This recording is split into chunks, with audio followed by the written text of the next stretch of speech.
I got some Bills over-unders for you for 2022 season. All except one are players in their production. I'll throw out a number, and both you guys tell me if you think that number is going to end up going over or under. I didn't include James Cook in anything. That's why I wanted to ask you about him specifically.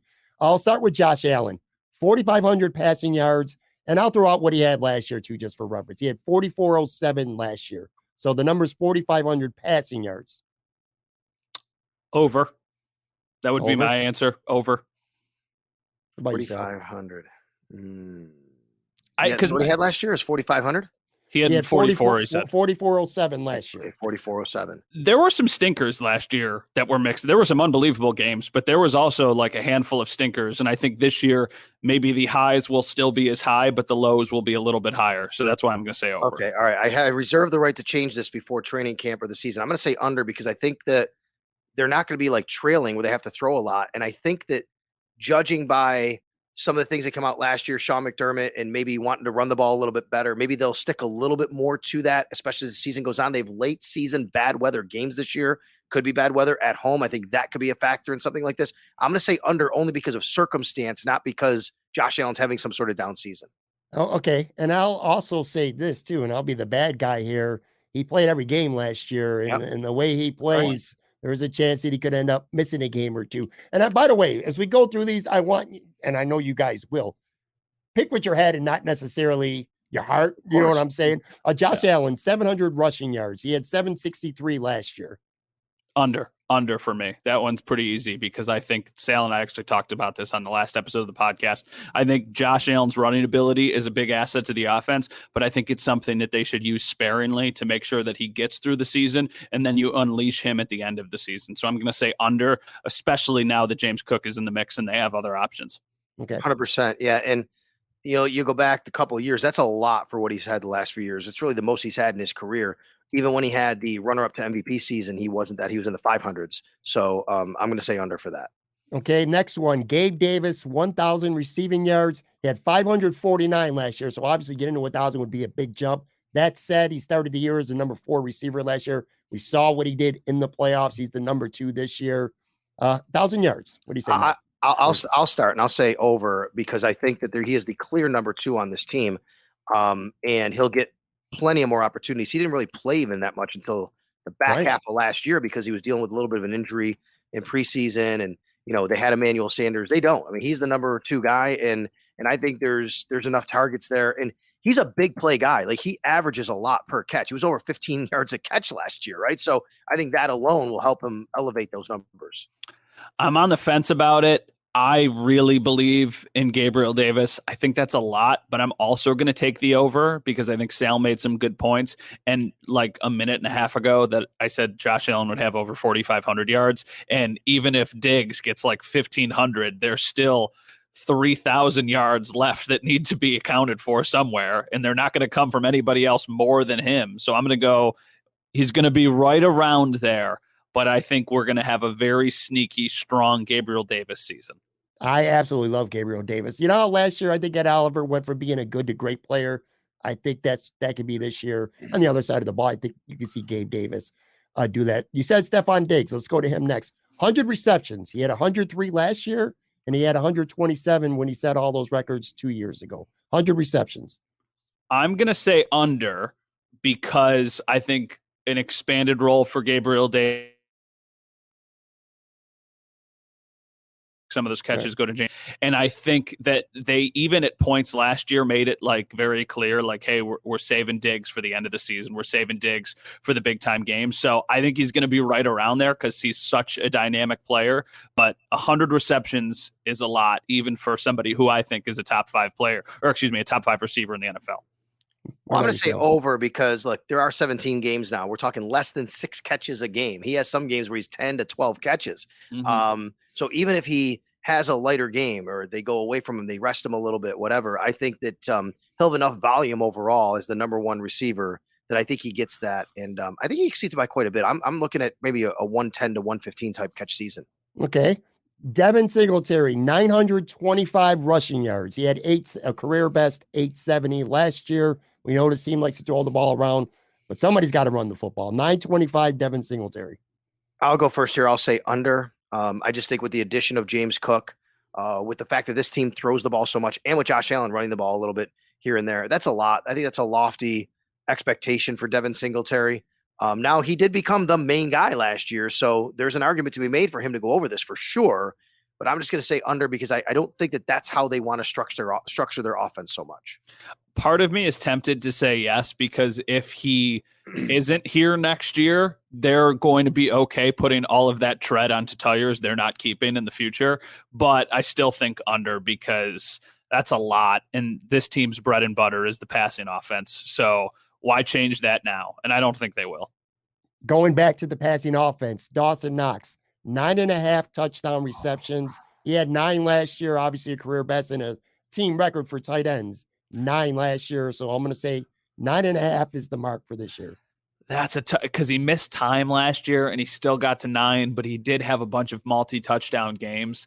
That's a really good line. That's like a professional odds maker in Vegas line, Pat. I'm going to say under, but just barely. Josh loves Dawson Knox in the red zone. Loves him. But I think some of those touchdowns will get poached now by Gabe Davis. I think Jamison Crowder is going to have a little bit of a role. I think Isaiah McKenzie is going to have a bigger role. So I'm going to say just under, but barely. OJ Howard too, right? I mean, like he's going to be part of this. I have to go under. I mean, that's a lot. He had a big year with touchdowns. I can't really in good conscience think that he's going to exceed that. That'd be amazing if he did. My co-host on the Extra Point Show, Sneaky Joe DiBiase, had an incredible stat that I didn't realize the other day. I don't know if I'm going to throw this out at you guys, and this kind of relates to what we're talking about here. Of all the NFL teams, you take all 32 teams, and you take that particular team's record for touchdown receptions in a season. All right. The Bills, you know what the Bills' record for touchdown receptions in a season is? In their all-time I actually history? know this one, believe it or not. You do? Yeah, I know it only because I just looked this up for when I was doing research. Do you know, Matt? Yeah. I don't know the number, but I'm going to guess it was like Eric Moulds one year. It was, go ahead, Pat. Bill Brooks, right? Bill Brooks had 11. Doesn't 11 seem low for the all-time most in a season? It is low. Yeah. Every other team in the NFL, their all-time season was better than 11 for somebody. Yeah. The Bills have the lowest of all the teams. So 9 is a lot for any Buffalo Bill to ever have, to be quite honest with you. I think 9 is, but 9 is a lot for a tight end to have. I wonder if either, Davis or Diggs can even surpass the all-time record of 11. I think it's doable, but I do find it interesting while we talk about this, that stat is alive, that the Bills have 11 as their all-time Bill Brooks leading receiving touchdown record for one season. And every other team in the league has had somebody throughout their history have more than that in a season. Yeah, it's crazy. And you got to go all the way back to 1995. That's right. When he set the record. That's right. Well, put it this way. If Dawson Knox gets 9 or 10 touchdowns again this year, he's going to be a very, very, very rich man. Just got a couple more here on the other side of the ball. Von Miller, 9.5 sacks, which is what he had last year. 9.5 sacks, Von Miller. Over for me. I think he is still got it. I think he is going to play such a big role on this team. And I think that the way they play defense is going to set him up to get after the quarterback. Like, they've got such a strong secondary. They've got really strong linebackers. Like, he is going to have opportunities to get after the quarterback. And I think he's proven in his career that he'll make the most of them. So I'm going to say over.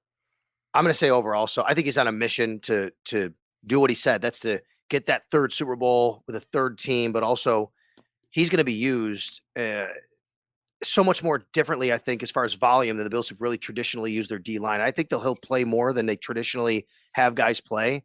And I think Greg Rousseau is going to have a pretty big year in his second year, and that's going to help him a lot as well. I think it's very attainable for him to get double-digit sacks. I think he gets double-digit sacks. I want to go back to, I had a John Fina on the show last year, and when Rousseau and Boogie were rookies, and he was talking about Hughes and Addison, because quite frankly, about a year or so ago, I thought Addison was going to get cut. I thought it was a good chance he would. And I didn't know about Jerry Hughes because of the money. And he said, no.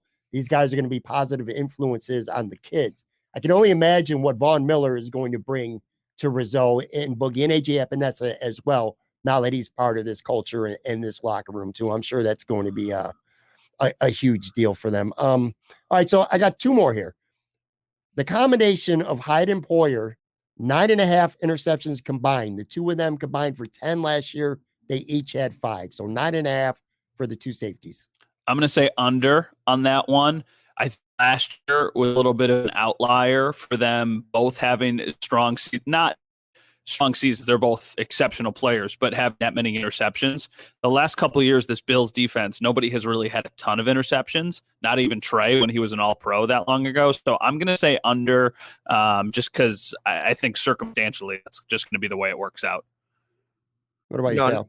I'm going to say under too, and I'll give you another little prediction on this. I think that the corners are going to have a little bit more this year. I think the pass rush is going to force teams to get rid of the ball a little quicker. They'll have a better pass rush. And I think part of the reason why those guys had the opportunities is because the Bills didn't have a great pass rush. So, they were getting the quarterback. They didn't sack the quarterback a lot. They actually had a pretty good pass rush. But I think teams were trying to, they could extend the play a little bit more. And I think you'll see less of that. And I think you'll have opportunities for the corners more than you'll have for the safeties this year. So I'll say under. All right. Last one here. And this is one where I straight up hope that it is over. I, with my heart, hope it's over. But Tre Whte, 14.5 games played this year, which obviously would determine if he's going to be ready, you think, at the start of the season. Nobody knows now, and there's still a long ways to go. But if you had to look into your crystal ball a little bit, 14.5 games for Tre Whte. I'm going to say over because I think that if I put the pieces together, nobody has definitively said like Tre'Davious White will be ready by this time. But me putting the pieces together and using an educated guess, I think he's going to be ready. If he's not ready right away, it'll be soon after. And I mean, it's not like he has had injury problems throughout his entire career. This is more of an isolated incident. So I'm going to say over. And I know that there is probably nobody working harder to make sure that they play over 14.5 games than Tre Whte. Agreed. All the same reasons Matt said. And I would say, though, that I don't know if he's going to play all of every game. Maybe they take him out, they little load management because of everything, and that's understandable. Now they have Kyrie Elam. Obviously, they drafted in the first round, but I'm going to say over. I think that Tre'Davious White plays, and I think he's going to be out there week 1. It's not inside information. I'm not reporting that. Don't say I did. It's just my prediction, basically, for what Matt said about how hard of a worker he is. All right, last one here, and this is going to be a 2-part one. Buffalo Bills wins for the season, 12.5, which on the surface seems kind of low, but the Bills do play a pretty brutal first half schedule. And that allows you 5 losses. So I guess over under for that. And also, if you were making these odds right now, do you think 12.5 is the number you would come up with? This should be something that's a half, or do you think it should have been 13.5 if you were doing this? What do you guys think? I think 12.5 is the right number. And I know it's a cliche, the whole it's hard to win in the NFL, but I really do buy into that because I've watched this team in Jacksonville lose and I've watched this team struggle at times when it doesn't look like they should struggle. This goes back to the whole likability thing, Pat. I'm going to say under, but I'm going to say like just under because I think if you're 12-5, you're a really, really good NFL team. And as long as you're kind of hitting your stride at the end of the season, you're a good enough team to go win the Super Bowl. And I mean, last year, the Bills finished with 11 wins, and they looked like they absolutely had what it takes to go win it all until they lost in, Kansas City. So I'm going to say just under, but I think if this team has 12 wins, that's still a really strong season given the schedule that they have this year. Pat, is this your number? Did you get it from somewhere? No, I made it up. I don't know what the actual number is. The Vegas total is 11.5. That's why I is it? brought it up. And so I'll just err on the side of Vegas because, they build really big casinos and make a lot of money. I know if you could do that, you would as well, Pat. It's a good number. I'm going to go. I think they win 12 games. So I think that's why I would bet the over 11.5 at Vegas. I'd bet the under 12.5 for you because I'm going to go with 12 games. I think that's where they've land. Maybe a game or two at the end of the season doesn't mean as much. Maybe that Patriots game, can kind of dial it back a little bit. We'll see. But I'm going to say 12-5, as Matt said, is a very good record. It hopefully gets you the number 1 seed, right? We don't know that. 13-4 would almost guarantee it, I think. But I'm going to say under 12.5 because I like them to win 12 games. I think in years past, 12 wins. Obviously, the sample size is just last season with the expanded regular season, but I think with the strength of the AFC West this year, that division is going to just beat each other up so much that 12-5 should still put you in a position where you could be the 1 seed. the only thing that it comes down to is like the AFC South. And even though I think the Colts are going to be good and I think the Titans are going to be fine, I just don't see a world where either of those teams have 13 wins. So that's why I'm like, if you got 12 wins and you're in the division that you're in and you let all those other guys just go beat each other up, you should probably be the top seed.